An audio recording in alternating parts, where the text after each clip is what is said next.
Philadelphia 76ers have started off the beginning of the season fairly well, with a 12-5 record, sitting first in the Eastern Conference.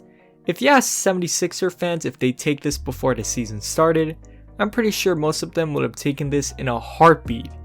But that isn't to say that the Philadelphia 76ers shouldn't find a means to improve their roster. With the Eastern Conference getting stronger and stronger each year, it makes a lot of sense to find the right players to surround Embiid and Simmons, since Morey has shown that he isn't willing to finance their future to make a win-now move in a player such as James Harden or even Bradley Beal. As a result, this is why it would make a lot of sense for the Philadelphia 76ers to try and make a trade for Nemanja Bjelica of the Sacramento Kings. So let's break down why Bjelica would be a perfect fit with Philadelphia, and why he probably wouldn't cost the 76ers much to get in return.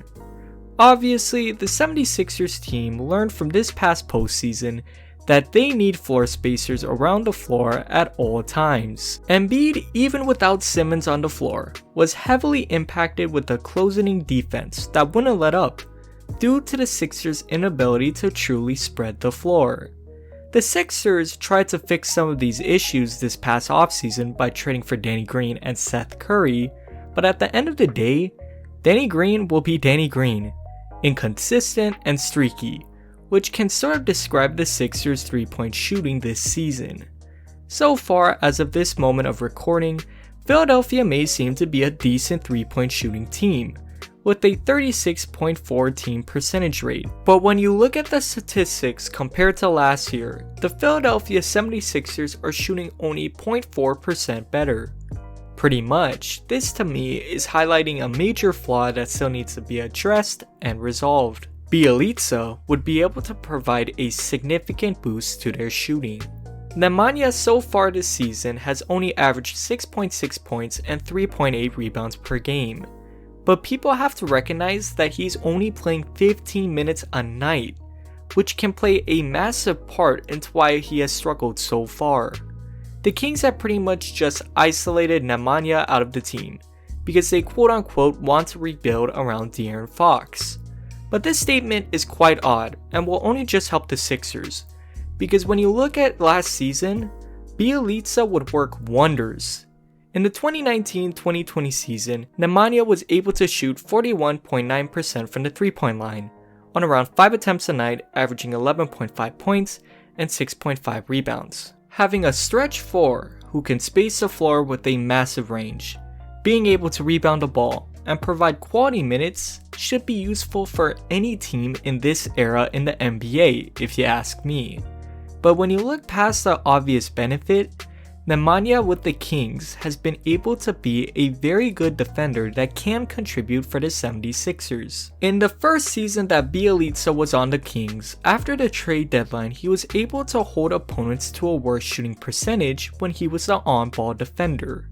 In total, he was able to have opponents shoot 1.6% worse from the field than what they had averaged, and he was able to have his opponents shoot 5% worse around the mid-range area, and 5.4% from the three-point line.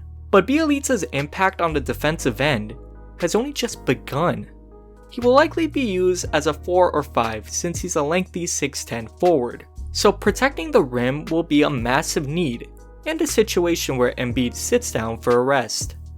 Bjelica, despite not being the best interior rim protector, with opponents shooting slightly higher with him guarding, was able to average 1.1 blocks per 36 minutes. Bjelica may not seem to be the best defender on the court, or someone who can guard anyone regardless, but he has been able to prove that he's an underrated and a versatile defender. And just considering that the Philadelphia 76ers are currently ranked as the 5th best defensive rating team in the NBA, and are holding teams to the 3rd lowest field goal percentage, Bjelica can only add to this team, and at the worst, he'd be considered a slight liability on the defensive end.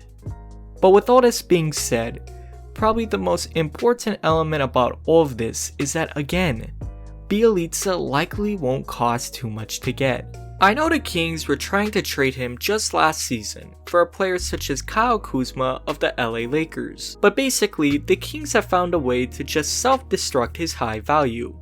For one, the Kings, as we mentioned earlier in the video, decided not to give him minutes this season, and have already came out and said that they are looking for a trade partner for Bjelica, lowering his value even more, since teams will know that they are trying to get rid of him. The only thing that the Kings have in their favor is Nemanja's image in the NBA as a floor spacer and his relatively low salary.